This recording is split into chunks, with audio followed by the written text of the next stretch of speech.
My name's Aaron, welcome back to my channel. How are you? I'm fantastic and I'm doing really well.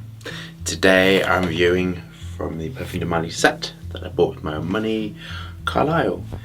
And this comes with all perfect allergens, responsible person, everything. So this is safe and complies with all regulatory paperwork, which I love very much as a chemist. So this is £250 for 125ml. This central fragrance is built mainly around a sandalwood theme that is warm with a hint of vanilla, soothing and rich dark patchouli and open axe.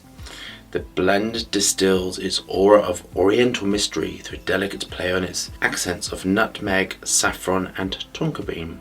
On the skin, this rich and densely textured creation ultimately reveals itself as impressively joyful. Do we have our fragrance samples or full-size bottles? Are we engaged with our higher self? Let's get testing.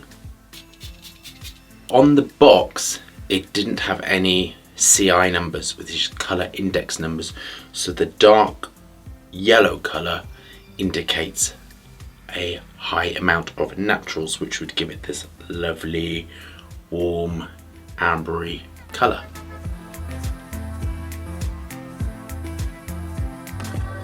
So I can understand why this is massively popular, because it is really excellently at the corner of spicy, sweet, clean and floral.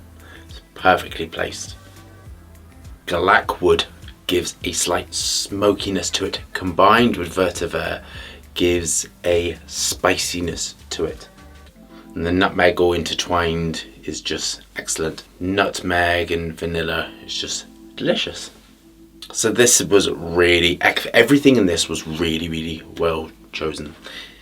And primarily they're using musks that are quite ceramic-like, which is undoubtedly masculine, combined with icy super, and icy super combined with this many sort of woody aroma chemicals and vetiver and blackwood and nutmeg help to push it to more of a woody ambery direction. Perfect.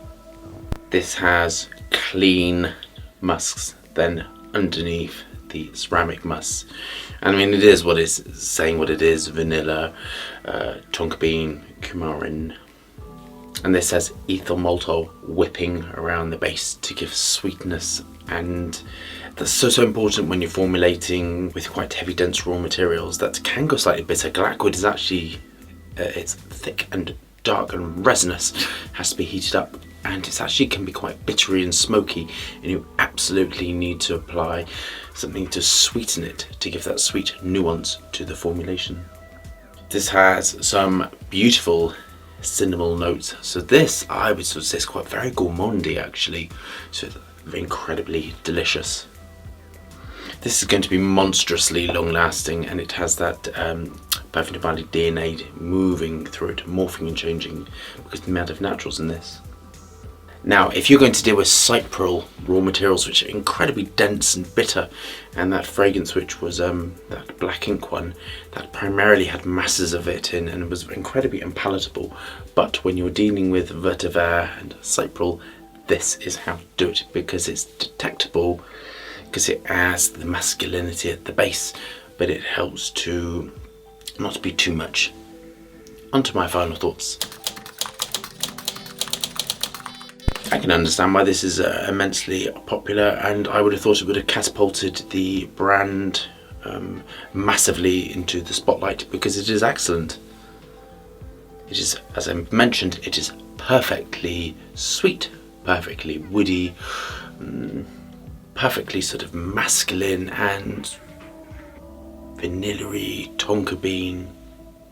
The patchouli in this just works beautifully to increase that gourmand feel when you combine it with vanilla and coumarin. I love patchouli based fragrances. This is just why I think this is so fabulously fantastic.